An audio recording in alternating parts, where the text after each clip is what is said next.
Well, Razorback fans, the NBA draft has officially happened, and you had a few Razorbacks get taken and one that did not. So let's talk about, break it down, and give our reactions on today's Locked On Razorbacks podcast. You are Locked On Razorbacks, your daily podcast on the Arkansas Razorbacks, part of the Locked On Podcast Network, your team every day. Welcome into the Locked On Razorbacks podcast. I am your host, John Nabors. I am also the host of Out of Bounds. You can catch every weekday afternoon from 1 to 4 on 1037 The Buzz and 1037thebuzz.com. Today's episode is brought to you by Birddogs. Go to birddogs.com/lockedoncollege and they'll throw in a free custom Birddogs Yeti-style tumbler with every order. Hope everybody's having a wonderful Friday, as you know that it is the weekend and we're getting to the slower time, but it definitely had plenty of things to talk about in this one from Arkansas and basketball and all that fun stuff. And I'm currently recording this right at midnight, and I'm going to talk about the frustrations. In fact, you know what? No, I'm going to open up with the frustration. The NBA draft being at 7 o'clock on a Thursday night, trying to fit 2 rounds in, where it goes into the wee hour, like not into the wee hours of the morning, but still goes really late, a lot later than it should. And then the final round and second, most of it is just commercials on ESPN. And then you see on the ticker who gets drafted. Like it was, and the broadcasting was terrible. I thought the entire event, broadcast, the interviews that they had, I thought it was all just trash. Off of my soapbox, let's actually talk about things that matter, like Arkansas getting a few players drafted. And in this case, 3 players getting drafted into the NBA draft, which ironically enough was the freshman All-American players and Anthony Black, Nick Smith Jr., and Jordan Walsh. Ricky Council went undrafted, but has already signed a deal with the 76ers. And we'll talk about Walsh and also Council in the next segment, because I wanted to spend some extra time in talking about Anthony Black and Nick Smith. So Anthony Black, selected 6th overall. Some people had him projected at 8th. I was really hoping for 4th because I was going to win some great money. But he gets drafted 6th overall to the Orlando Magic. I really wish it wasn't the Magic, because I feel like the Magic have been pretty irrelevant, and it just as an organization doesn't seem to be much into the mix at places. But hey, maybe Anthony Black can be the guy that actually takes them to new heights. He is honestly one of the top players that have been taken in the NBA draft in Razorback history. The only player that was selected higher than him was Sidney Moncrief, who was at 5th. Joe Klein was also as the number 6 pick in 1985, and Anthony Black joins him. So pretty elite company there, and really showcases just how much of an upside that he really has.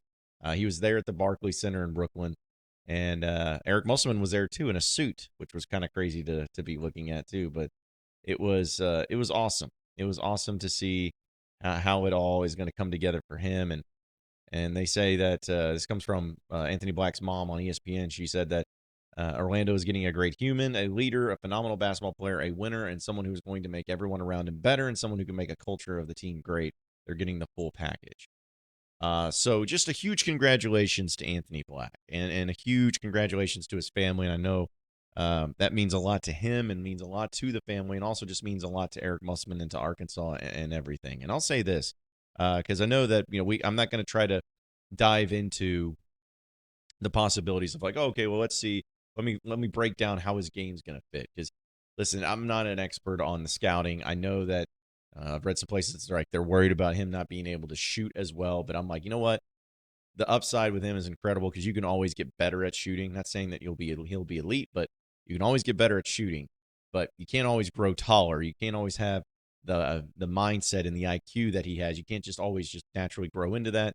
He's got it going on, and he's going to be great, I think, in the NBA. But what I can say, though, is about Anthony Black is that I'm really happy for him, because he, as I've said before, is one of my favorite Razorback basketball players of all time. And I mean that just in the way of, like, I know I'm younger, and I know a lot of you probably listening are younger, because there'll be people firing and just be like, you are Corliss Williamson. Well, just relax. What I'm saying is that in this modern era, in the 2000s, we'll really take that, the time where it was post Nolan Richardson, he's my favorite player. And I had some ones that I really liked. I love Bobby Portis, love Daniel Gafford, loved Ronnie Brewer, love Sonny Weems. I also, love guys like Dusty Hannas, Daryl Macon, Jalen Barford. Like, I love those guys, and I loved every player that went through Arkansas and gave them it all. But Anthony Black was something special just to watch him and the unique type of game that he had at Arkansas. You never seen really anything like it before. A 6'7" point guard, a guy that has speed and that can have great passing and play elite defense and have a good head on his shoulders, and is really a matchup issue for people because you're not used to going up against as a point guard with your 6'3", 6'4", going up against a guy that's 6'7" and physical. So he was just a matchup problem for a lot of teams that he went up against. But I think one of the things that I love most about Anthony Black is that he just fought all the time. He played all the time. He started every game. He was hurting. He was dealing with injuries all year long, and he just stuck with it. He absolutely stuck with it and never gave up and always gave it his all. And I think that that's something that will continue to need to be highlighted if you're an Arkansas Razorback fan. Like, that has to be something that everybody appreciates and understands how important that is and how meaningful it is to have a player who was able to do that. I know that there was times at the year where it just was frustrating because you lost some games you shouldn't have, and you had some moments where you just feel like you couldn't figure things out. You didn't close very strong, and you finished 10th in the SEC, blah, blah, blah. But you were able to go in and beat Kansas in the Sweet 16 and to go to the Sweet 16, and you still had a pretty good postseason because of that fact. And he was the reason why. I mean, he was the main reason why. And again, he never really complained, never really took issue, never, people say like when he acted out against, I guess it was Vanderbilt and other times this year, I was like, I kind of loved it though. I like having a kid that like him that's got some ego to him and some attitude to him because he's not going to back down from anybody. And he backed it up. Like, he always had great games. So I think it's awesome for Anthony Black that he's going to Orlando, and it's awesome that he got drafted number 6 overall. And Nick Smith Jr. is the other player that got drafted in the first round, maybe a little bit lower in the draft, I guess is how you should say it, than what a lot of experts were expecting, or maybe people had him in the mock draft. But he ended up being drafted by the Charlotte Hornets in the first round as a number 27 overall pick. Some people had him in a top 15, some people maybe in the top 20. But he did go to the 27th overall pick. And again, I wish I could play the video, but once his name was announced, he got extremely emotional and started just, bawling. And it just, you could tell how much it meant to him and to get through a lot and, to be where he's at. And I think he's going to do great at Charlotte. He's actually there with Brandon Miller of Alabama, which still is crazy to me. I'm not going to get into it. I'm not going to talk about it, but I'm talking about the Razorbacks. But Nick Smith, the fact that he was able to, go through the injuries that he did and still find a way to get drafted into the first round, and knowing that he's going to an organization that's, going to have some really young, good talent there too, I think it could really work out for him. And just with the knee injury that he had to deal with, I know it was frustrating, and the emotions, overcame him. And like, I don't know, I felt like so many times this year, and I'm sure if you listen to the podcast during the basketball season, you'll know what I'm talking about. I felt like I was having to play a little bit of defense against people who were coming after Nick Smith because of some conspiracies, because of some things that were getting thrown out as far as, oh, he's faking it, he's not playing, he's not tough, he's got issues, he hates must, like just all this stuff that I was like, you know what, and there's no merit to any of this. Like, there's no backing up and logic to any of this. And I kept saying over and over again, I'm like, folks, he's going to play. He's going to come back and play. And everyone was like, nope, you're an idiot. You're dumb. He's not coming back. He's moving on. He's quitting on the team, blah, blah, blah. And then he came back. And he had some games that were really good, and he had some games that weren't so good. But I think a lot of that just had to do with, like what Muss said, is, you can't get into the rhythm, and you can't be the player that you really have wanted to be for so long if you can't practice as much, and if you're dealing with the injuries that you've had, and just you trying to find your role on the team. Like, people forget, like they think, oh, well, he played terrible against Kansas. Okay, people forget that he played good and hit the game-winning shot against Auburn in the SEC tournament. People forget that he had that game against, I think it was Georgia, where he had like 28 points and hit a ton of threes. Like, people forget that he had moments this year. And I still would have loved to have seen what it could have been if he would have been healthy all year long. Wasn't the case. But for any of those who are out there still who believe that Nick Smith Jr. had any sort of negative impact or had some sort of negative deal with Arkansas, or like you have any sort of negative feelings towards him, I'm just going to be honest. I feel sorry for you. Like, I really believe that Nick Smith is a guy who had the best of intentions and he wanted to play for Arkansas. He wanted to be a Razorback. And when he got hurt, he could have just quit. He could have just mailed it in. He could have done all that, but he didn't. He wanted to come back because he wanted to be a Razorback. Now, again, did he have the performances that everyone was hoping for, or even that he was hoping for at times? No. Like, there was times he did struggle. We all know that. But the fact that he came back and the fact that he chose to be a Razorback, that needs to be what he's remembered as. And that's the way I'm going to remember him. I'm going to remember him as that guy that did that, where other players in that position wouldn't have. He did. So I can't wait to see what he does in the NBA. I can't wait to see what he ends up becoming in the NBA. Hopefully he becomes a great player. But he's certainly got a lot of upside, and there's a lot of excitement surrounding him, and I just can't wait to see how it all plays out for him. We'll talk about Jordan Walsh as well as Ricky Council here in just a second. But, folks, I got to tell you about these Birddogs. And if you haven't, I'll tell you this. I've had people that have DM'd me on social media and have told me that they love their Birddogs. I'm not kidding about that. Like, they told me they even showed a pictures. Like, here's me opening up my Birddogs. And I'm like, man, I told you. As soon as you put them on, you're going to see it and you're going to feel it and you're going to be like, now I know what all the rage is about. So don't miss out on this, folks. Go do it yourself. Don't take my word for it. Do it yourself. Go to birddogs.com/lockedoncollege and see all the different items that they have, whether it's shorts, whether it's pants. You'll understand exactly what we're talking about here. They are comfortable. They are flexible. They are durable. And you can wear them for a lot of other events. You can be casual, or you can just be lounging around the house, or you can go into work with them. It doesn't matter. They have a lot of different uses and a lot of different things that you can do with them. They also have that anti-stink, sweat-wicking fabric that is so important because it keeps you dry and it keeps you cool all day long. Because during the summertime, especially when it's as hot as it is here in the state of Arkansas, you know that you're going to have to use something a little bit more effective. So check it out. Again, birddogs.com/lockedoncollege. They'll throw in a free tumbler with your purchase at birddogs.com/lockedoncollege. You are Locked On Razorbacks, your daily podcast on the Arkansas Razorbacks, part of the Locked On Podcast Network, your team every day. All right, moving on into the next segment of the Locked On Razorbacks podcast. Jordan Walsh was another player that was taken in the NBA draft, and he was not selected in the first round, but he was selected in the earlier part of the second round. In fact, he was originally drafted with Sacramento Kings, but he was sent to the Boston Celtics, shipping up to Boston with the 38th overall pick.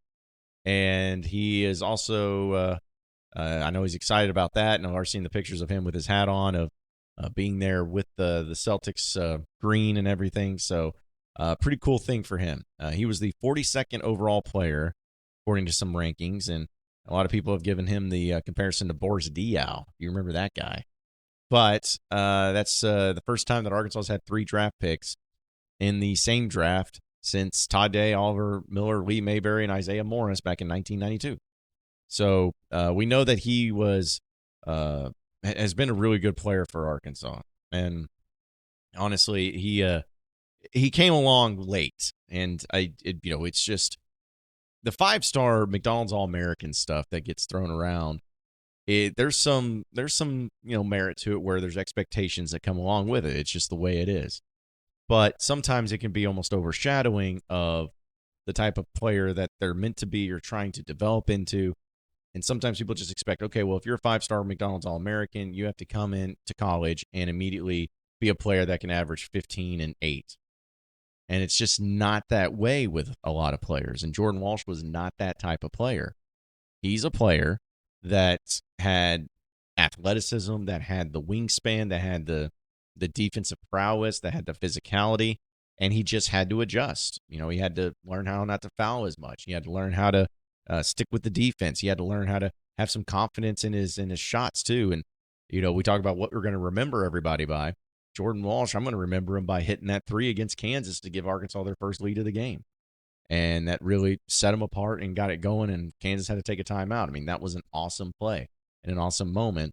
And he was just always so great when it came to his whole demeanor, his personality, how he handled the media and everything. He was awesome. And so I think it'll be great. And I love it that he's at Boston because, again, I'm not going to call myself a Celtics fan, but I root for the Celtics. And actually the reason why I root for the Celtics is because when Joe Johnson was drafted by him way back in the early 2000s. But now Jordan Walsh is being drafted by him, and hopefully, he can become maybe the player that, they lost Marcus Smart, who was a great defensive player. Maybe they think that he can step into that role too. So, but it's awesome. It's awesome for him, and I know that, he's excited about being there in Boston and about taking it to a next step. And the other player that did not get drafted was Ricky Council, which I will admit I was surprised by. I thought Ricky Council would be drafted at some point in time, but unfortunately, it didn't happen that way. Now, it didn't take long for him to get a deal because as soon as the draft ended, he agreed to a two-way deal with the Philadelphia 76ers. And so that's good that he's going to be at least getting an opportunity very quickly. Who knows, maybe if there was a third round, they would have had it. But he was a second-team All-SEC guy. He averaged 16 points a game and had 11 games scoring. Isn't that kind of interesting?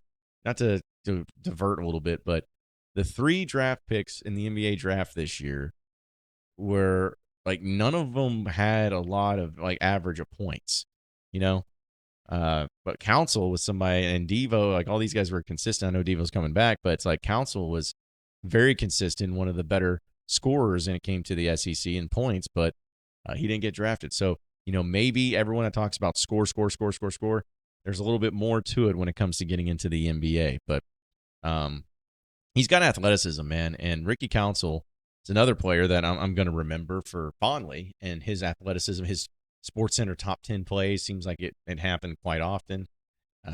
He was the reason why him and Devo both, that Arkansas was able to beat Kansas, making their free throws and making big plays and having big shots in that moment. He was pretty consistent for the most part. There'll be times, just like everybody had in this season because of injuries and trying to figure out roles, that there'd be times that there'd be some disappointment or some letdown or not have the best of games. But he was crucial to this team, and he was crucial to the success of this team, and he's the reason why they were able to have some sort of offense going on when Brazil went out and then Nick Smith was out too. So I think hopefully he does really well. Hopefully he can find something there with the 76ers, and I think that he's going to stick in the NBA for a long time. I think he's got all the upside that you could want. Again, just a great guard, great hard work ethic is great there too.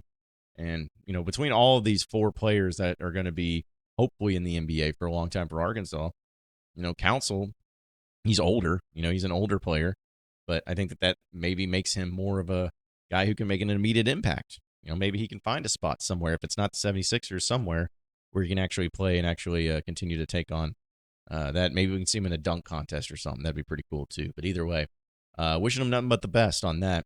And we'll actually close up shop on the other side, because I do want to talk about what does this whole thing mean with the players being drafted into the NBA for Arkansas, and for everybody. And we'll get to that on the other side of the break. So stay with us here on the Locked On Razorbacks podcast. You are Locked On Razorbacks, your daily podcast on the Arkansas Razorbacks, part of the Locked On Podcast Network, your team every day. All right, so final segment of the Locked On Razorbacks podcast. It's a simple question, and we'll move through it pretty quickly because I know we're up against it. But what does this mean for Arkansas and Eric Musselman? You had 3 players drafted. The 3 McDonald's All-Americans were drafted, 2 of them in the first round, one of them being a bona fide lottery pick and being the highest taken Razorback since Sidney Moncrief, or Joe Klein, I guess, but tied for that.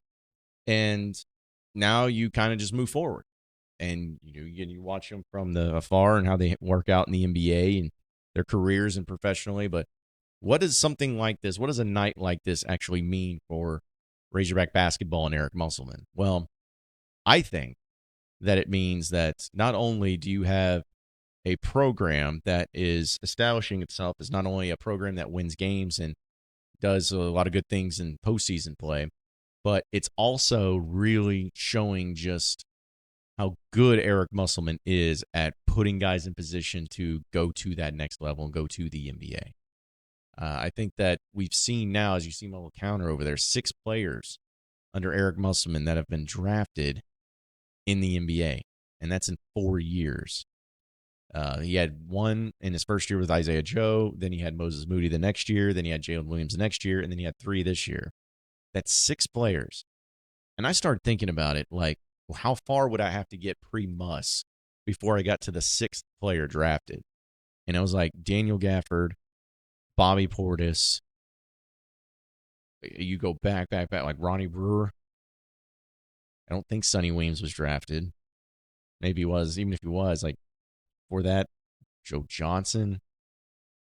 For that, like, who? Like, I mean, it just takes you so long to get to that point, and you'd have to start thinking about it, where Muss has done that in 4 seasons. And so you have it to where you're getting the players into the league, which is great for recruiting, which is great for the program, which is great for development. It's great for everybody, but you're also doing a great thing by actually winning. You know, like you're actually winning. You're actually going to the Sweet 16. You're going to the Elite Eights. You're getting it done, and it's the best of all worlds. So this isn't over yet, folks. I think next year in the NBA draft, I mean, will Arkansas have 3 guys drafted? Probably not. I mean, it would take a really big time year, but probably not. So do they have 2? Maybe 1 for sure. He's just going to keep on doing this. He's going to keep on churning them out. He's going to have transfers that come in to get better and get them ready for the NBA. He's going to have, on occasion, some freshman All-Americans or McDonald's All-Americans that'll come in. But it's just so great to see all the good things and all the good vibes happening with the Razorback basketball program. And even though it's just funny to me how people will still talk about Arkansas programs if they're not the best program in the country or not best program in the SEC and everything. And I vehemently disagreed with a lot of the polling that my Locked On College network did. In fact, let me just put it this way. They did a bunch of rankings and it was voted on. They had Arkansas as the number 2 basketball program behind Alabama in the SEC, which is funny and a joke. But they also had Arkansas as the number 5 defense this upcoming season in football. So, yeah, I think that there's just a little bit of a disconnect there, if you will. But the point is that with what Arkansas's got going on, with the players they're getting drafted, with the development that Eric Musselman's doing, and this excitement surrounding the program and the hard work that he's putting in, this is exactly what you want to see. This is exactly what the program needs to be, and I just can't wait for it to keep going. And I think that, you know, you're going to see more players develop and more players get better this year. And I think it's going to be another great year. And you're going to make another run into at least the second weekend into the NCAA tournament next year. So just got to keep it moving. But it was a really fun night to see all those players. But, yeah, NBA, do better. Don't do this 2 rounds crap on a Thursday night. Stupid. It's terrible. Just be better, all right? Appreciate everybody listening in the Locked On Razorbacks podcast. Be sure to like and subscribe to the podcast on iTunes or on Google Play. You can also get after me on Twitter, BuzzJohnNabors, for any questions, comments, concerns that you may have. We'll keep it going from there. Same podcast time, same podcast channel next Monday. Have a great weekend, everybody. We will see you then.